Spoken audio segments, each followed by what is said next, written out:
আমাদের নাগরিকদের মধ্যে একটা ট্রেন্ড যে বিদেশিদের দিয়ে দাও। কেন বিদেশিদের দিয়ে দাও? আমরা চালাতে পারি না, এই জন্য বিদেশিদের দিয়ে দাও। তো সেটার একটা সেন্টার, একটা ফর্ম, সেটা বন্দর বিদেশিদের দিয়ে দাও, যে আমরা ঠিকমতো চালাতে পারি না। আমার প্রশ্ন হলো, এই বন্দর ঠিকমতো চলে কি চলে না? হ্যাঁ, সাধারণ নাগরিকরা এতে কতটুকু সম্পৃক্ত? তারা কি আদৌ কোনোদিন বন্দরে গেছে, বা তারা নিজেরা কোনোদিন এই বন্দর ব্যবস্থাপনার সাথে সম্পৃক্ত, অথবা বন্দর পরিচালনার কোনো রেটিংস তারা জানে? আমি জানি না যারা এখানে মন্তব্য করছে তারা কখনো বন্দরে গেছে কিনা, বন্দরের রেট জানে কিনা, চার্জ জানে কিনা, নিয়ম জানে কিনা, অথবা নিজেরা বন্দর ব্যবস্থাপনার দ্বারা সরাসরি প্রত্যক্ষ বা পরোক্ষভাবে কোনো ক্ষতিগ্রস্ত বা উপকৃত হয়েছে কিনা। তো এখন নতুন করে আবার বলছে যে আমাদের আমাদের এয়ারপোর্টও দিয়ে দাও বিদেশিদেরকে। তারপরে আবার বলতেছে রেল টার্মিনাল, ওইটাও বিদেশিদেরকে দিয়ে দাও। তো সব বিদেশিদের দিয়ে দেওয়ার প্রেক্ষিতে আমি একটা বক্তব্য দিয়েছিলাম যে তোমাদের বউকে বিদেশিদের দিয়ে দাও, কারণ বিদেশিরা লম্বা, উচ্চতা ভালো, হাইট ভালো, চামড়া মানে চকচকে সাদা, হ্যাঁ, তারপরে তাদের মধ্যে উঁচু দালান প্রতিফলিত হয়, যে বিশাল বড় একটা দেহ। সব কিছু মিলিয়ে আমি বলেছিলাম যে তাহলে আপনার বউকে দিয়ে দেন, আপনি তো সাইজে ছোট, আপনার গায়ের রং তো শ্যামলা, তাই না? তা আপনার বউ আপনার চেয়ে একটা উন্নত স্বামী পাইল, উন্নত একটা পুরুষ পাইল। তো সেই উন্নত পাওয়ার প্রত্যাশা যাদের, তাদের উদ্দেশ্যে এটা বলেছি যে এটা দিয়ে দাও। ঠিক আছে, তো আমার আসলে সমস্যা কোথায়? আমাদের প্রাথমিক সহকারী শিক্ষক যারা আছেন তাদের উদ্দেশ্যে আমার একটা বক্তব্য। এই পুরা সোসাইটি তো বিভিন্ন সেবা খাতে বিভক্ত। এর মধ্যে যদি প্রাথমিক সহকারী শিক্ষক সেক্টর হয়, আমাদের কয়েক লক্ষ প্রাথমিক সহকারী শিক্ষক রয়েছে, এবং আমরা একটা জরিপে অংশ নিয়েছিলাম। সেই জরিপে বিবিসি সহ বিভিন্ন গণমাধ্যমে নিউজও হয়েছিল, এটা ইউনিসেফের একটা জরিপ। বাংলাদেশের 65% শিক্ষার্থী বাংলা রিডিং পড়তে পারে না। আমার আজকে জিজ্ঞাসা সেই সকল প্রাথমিক সহকারী শিক্ষকদেরকে, এই যে আপনারা চাকরি করছেন, বেতন নিচ্ছেন, তো প্রশ্ন হলো যে 65% শিক্ষার্থী বাংলা রিডিং করতে পারে না, তাহলে এখন কি করণীয়? কি করণীয়? পুরা প্রাইমারি সেক্টর পুরোটাকে বিদেশিদেরকে দিয়ে দিতে হবে নাকি? মানে আপনারা যেটা করতেছেন সেখানে আপনার হলো, আমরা অনেক ভিডিও দেখলাম যে লুডো খেলছেন, উকুন তুলে নিচ্ছেন, পা টিপে নিচ্ছেন, অথবা টেবিলের উপরে পা দিয়ে ঘুমায় গেছেন সামগ্রিকভাবে। আবার এমন অভিযোগ আছে যে বাসায় গিয়ে রান্নাবান্না করে আবার ক্লাসে আসতেছেন, ক্লাস থেকে আবার বাসায় গিয়ে ভাতের মার গালাচ্ছেন। এরকম অনেকগুলো বিষয় সম্পৃক্ত, যে আমাদের ফলাফল একটা 65% শিক্ষার্থী বাংলা রিডিং করতে পারে না। তো একটা সেক্টর গেল, তাহলে কি আমরা সমস্ত শিক্ষকের চাকরি কায়রে নিয়ে সব বিদেশি শিক্ষক নিয়ে এসে দিয়ে দেব নাকি? বিদেশি শিক্ষক বাদ দিলাম, ধরেন আমার বগুড়া শাহজাহানপুর উপজেলা, এই উপজেলায় আপনার 20টা শিক্ষক পদ ফাঁকা আছে। এই শিক্ষক পদে, 20টা শিক্ষক পদে যদি শাহজাহানপুর উপজেলা থেকে না দিয়ে সেটা গাবতলী উপজেলা থেকে কিছু লোক নিয়ে এসে শাহজাহানপুর দেওয়া হয়, অথবা ঢাকা থেকে নিয়ে যায় শাহজাহানপুর দেওয়া হয়, কেমন লাগবে? কেমন লাগবে? যাই হোক, বিদেশিদের দিয়ে দাও। এবার আসি আমাদের চিকিৎসা সেক্টর, নাকি? চিকিৎসা সেক্টরে যা বেহাল দশা। তো আমি ডাক্তার ভাইদেরকে জিজ্ঞাসা যে আপনাদের এই পুরা সেক্টরটা, হ্যাঁ, পুরা সেক্টরটা মানুষ যতটুকু সেবা পায়, সরকারি হাসপাতালে যতটুকু সেবা পায়, কতটুকু সন্তুষ্ট? যদি এরকম বলা হয় সমস্ত ডাক্তারকে বাদ বাদ সব বাদ সব বাদ বাদ দিয়া এখন বিদেশি ডাক্তার নিয়ে আসো, বাংলাদেশি ডাক্তার দিয়ে হচ্ছে না,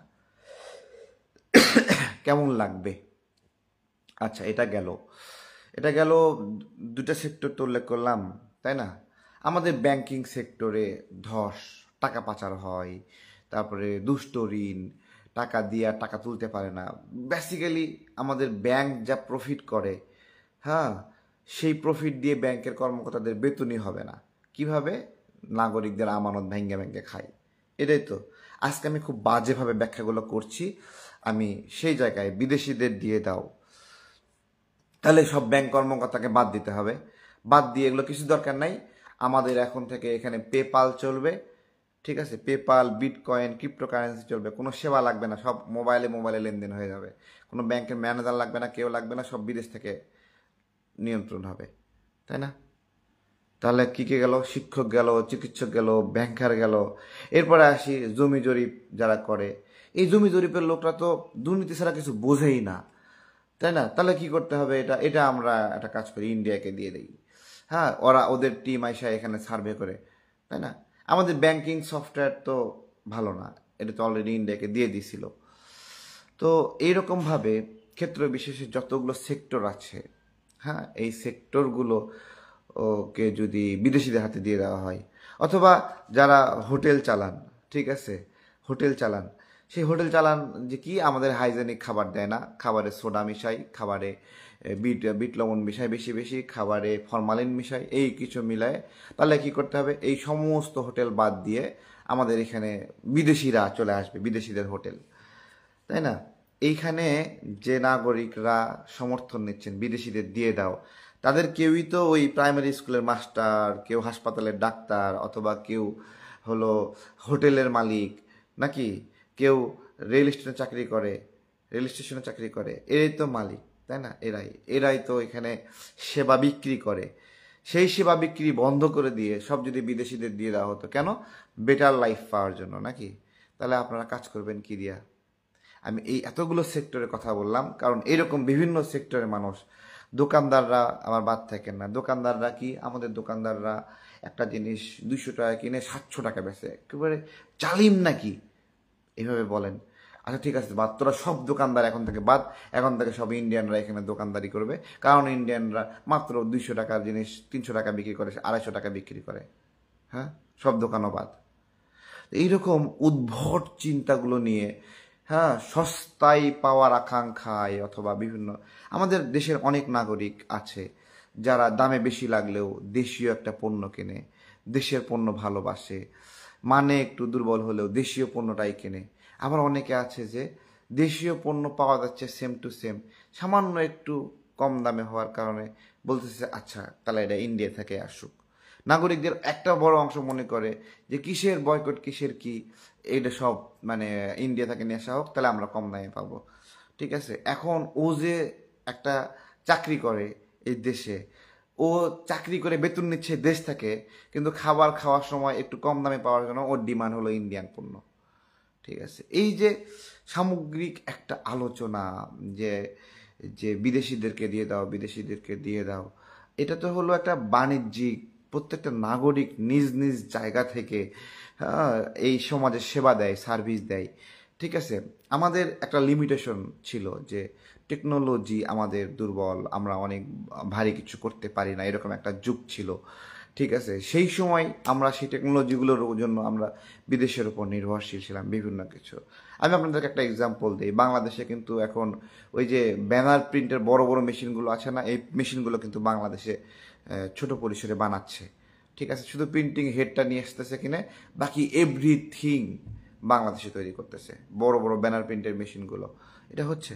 তো এটা যখন আমাদের ছিল না তখন আমরা বাধ্য হয়ে নিয়ে আসছি, ঠিক আছে। এখন এখন যদি আপনার হলো এইরকমভাবে আমাদের যে ঘাটতিগুলো ছিল সেগুলোতে আমরা বলতে পারি, দুর্বলতা ছিল সেগুলো আমরা বলতে পারি, কিন্তু যেটা আমাদের সার্ভিস সেক্টর, সার্ভিস সেক্টর মানে কি? নাগরিকরা সেবা দেবে।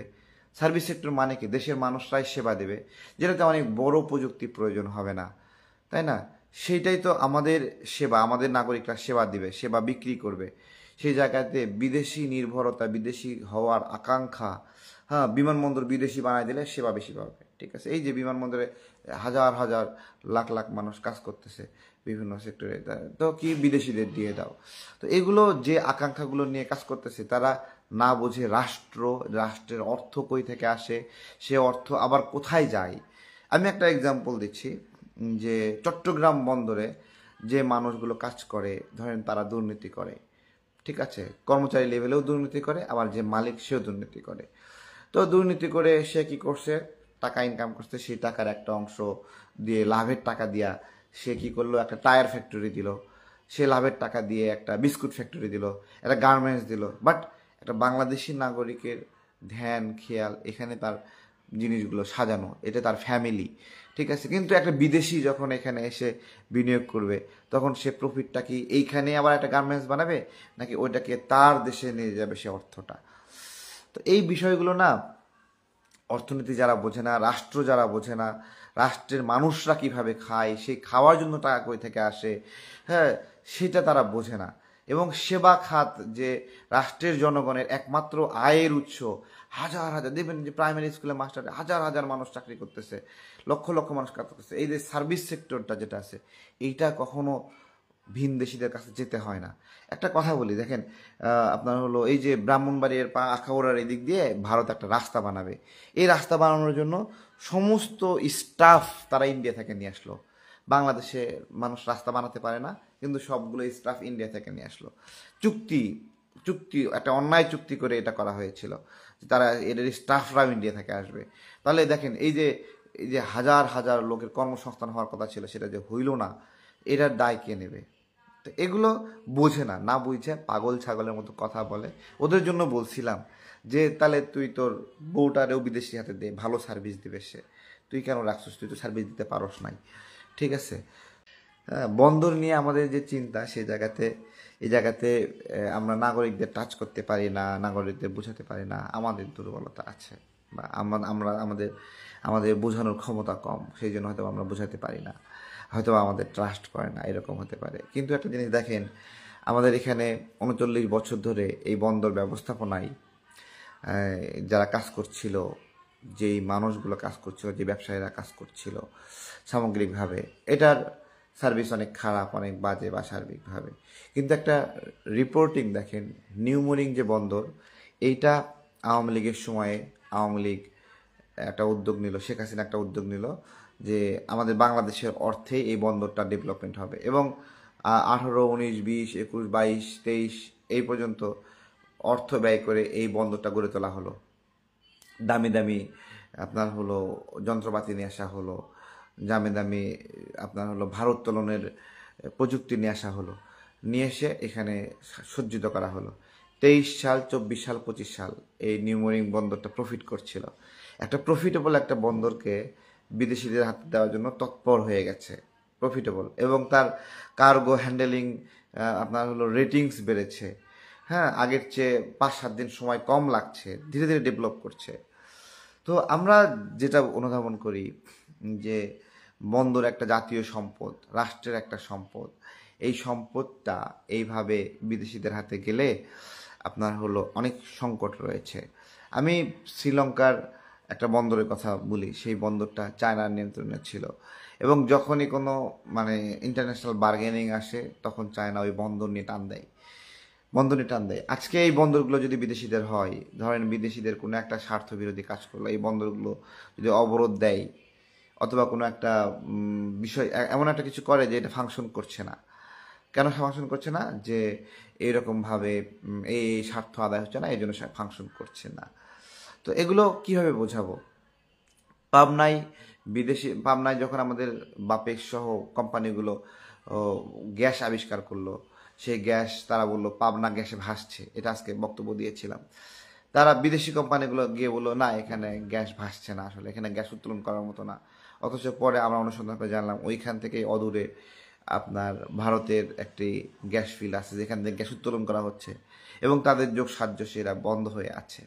এই যে বিদেশিদের হাতে থাকলে কিভাবে জিম্মি হয়ে থাকতে হয়, এইটা বোঝে না, জানে না, না জেনে এ ধরনের কথা বলে, ঠিক আছে। একজন প্রবাসী ভাই আমাকে নক দিয়ে বলছে যে যদি বন্দর এই বিদেশিদের হাতে দেওয়ার বিরোধিতা করেন তাহলে বাংলাদেশে রেমিটেন্স পাঠানো মানে হলো বন্ধ করে দেব।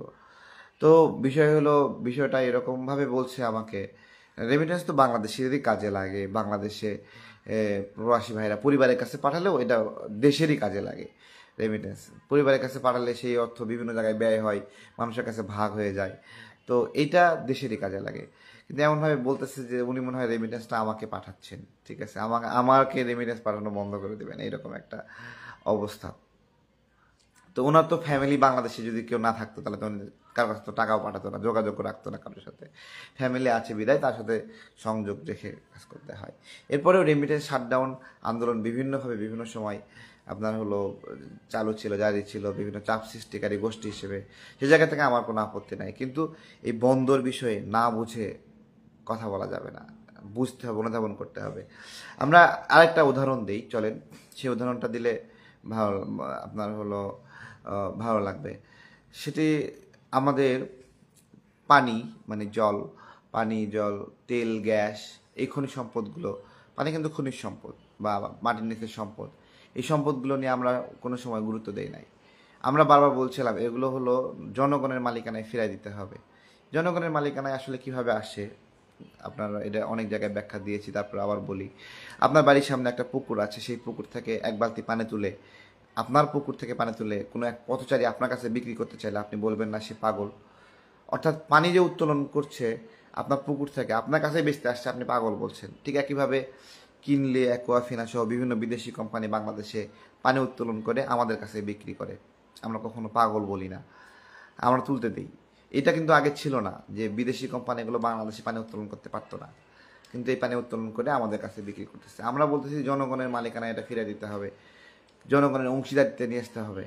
কিভাবে নিয়ে আসতে হবে? উপজেলা পর্যায়ে যে প্রান্তিক ব্যবসায়ীরা আছে তারা উদ্যোগ নিয়ে পানি উত্তোলন করবে এবং পানি আপনার হলো বোতলজাত করে তারা নিরাপদ পানি মানুষের কাছে বিক্রি করবে। এটা বিদেশি কোম্পানিরা করতে পারবে না। ঠিক একইভাবে তেল, গ্যাস, আমাদের যে বড় বড় কোম্পানিগুলো আছে, বসুন্ধরা আছে, তারপরে আকিজ আছে, ফ্রেশ, মেঘনা, প্রাণ, আরএফএল, তারপরে হক গ্রুপ, নাভিস্কা group, Square group, Radiant pharmaceutical, আরও বড় বড় বিজনেস জায়ান্ট আছে যারা একা না পারলেও 2 কোম্পানি মিলে, 3 কোম্পানি মিলে অন্তত একটা তেল কারখানা, তেল খনি, গ্যাস খনি, গ্যাস অনুসন্ধান, এই কাজগুলো করতে পারে। কিন্তু কখনোই এই দেশীয় কোম্পানিগুলোকে সেদিকে আকৃষ্ট করা হয়নি, সেদিকে স্পেস দেওয়া হয়নি। হ্যাঁ, তো ওই পানির মতোই তাহলে আমরা তেলের ক্ষেত্রে ভাবছি না তেল, কিন্তু এই যে তেল, গ্যাস, এগুলো বিদেশি কোম্পানিগুলো, এগুলো তাদের হাতে থাকলে কীভাবে অনিরাপদে থাকে। একটা গ্যাস ফিল্ড তো যখন একটু কম উঠছিল, রাষ্ট্র হিসেবে কম উঠলেও সেটা আমরা নেব, কিন্তু যখন বিদেশি কোম্পানি করে তখন তো দেখা যায় ওর লাভ হচ্ছে না, তখন যাওয়ার আগে সে গ্যাস ফিল্ডটা জ্বালায় দিয়ে রেখে চলে যায়।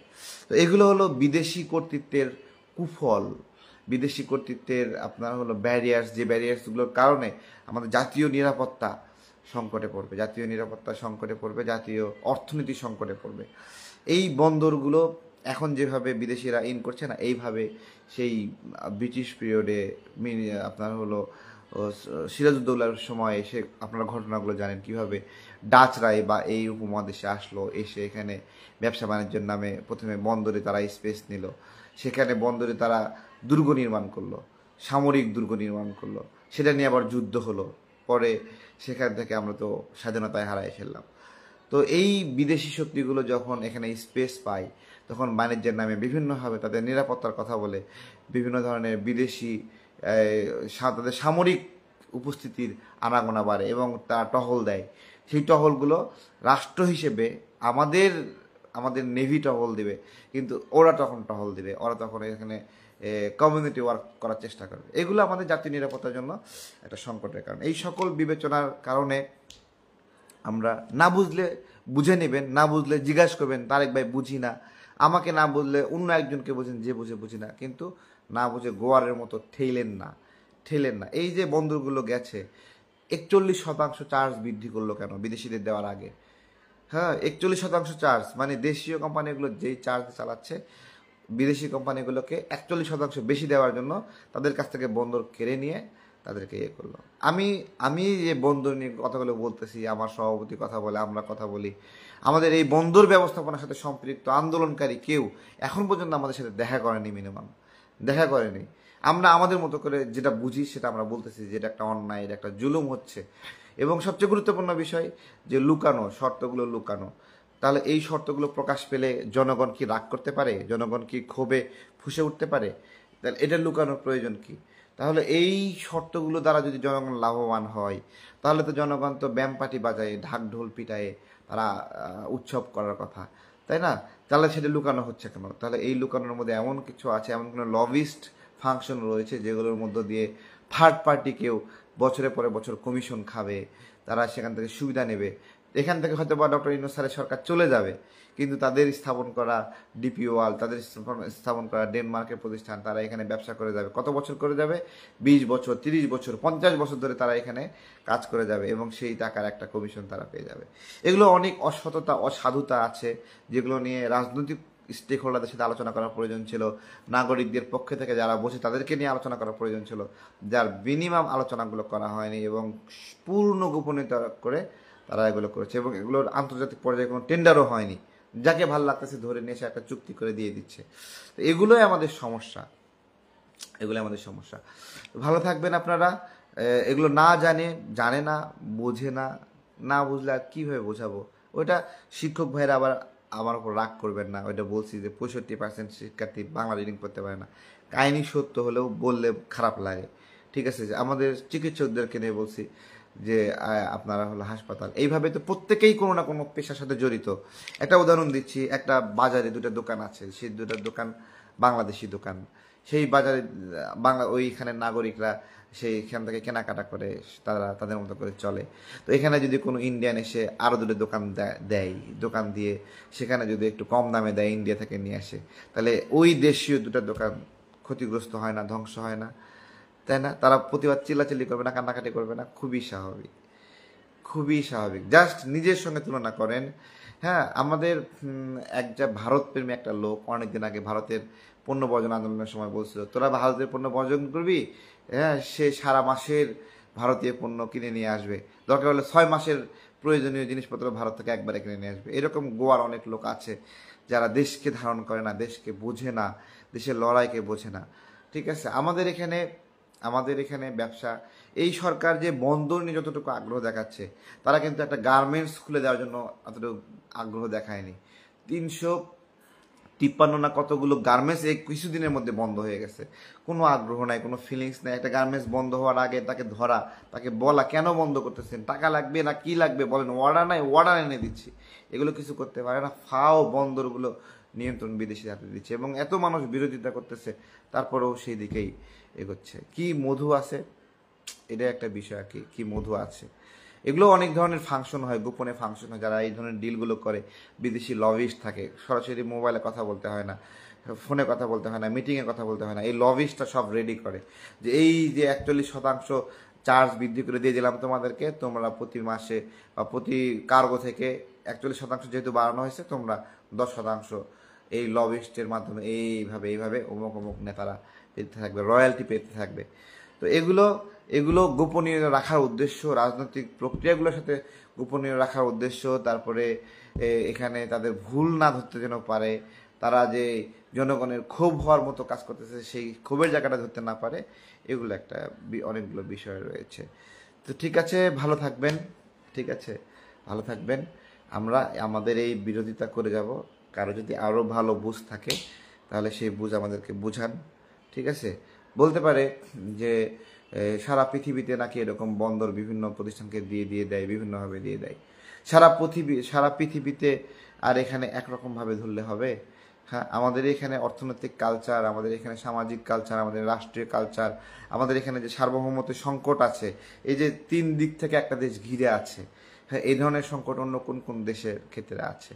এগুলো বুঝে না বুঝে করে। অনেকে বলবে যে দুবাই ভিত্তিক প্রতিষ্ঠান। আপনারা জানেন দুবাইয়ে একটা কোম্পানির কাছ থেকে বাংলাদেশ চাউল কিনতেছে, পরবর্তীতে দেখা গেল যে ইন্ডিয়ান কোম্পানি ওই দুবাইয়ে গিয়ে কোম্পানি খুলতেছে, সেই কোম্পানির কাছ থেকে চাল কিনতেছে, চাল আসতেছে বেসিক্যালি ইন্ডিয়া থেকে, ঠিক আছে?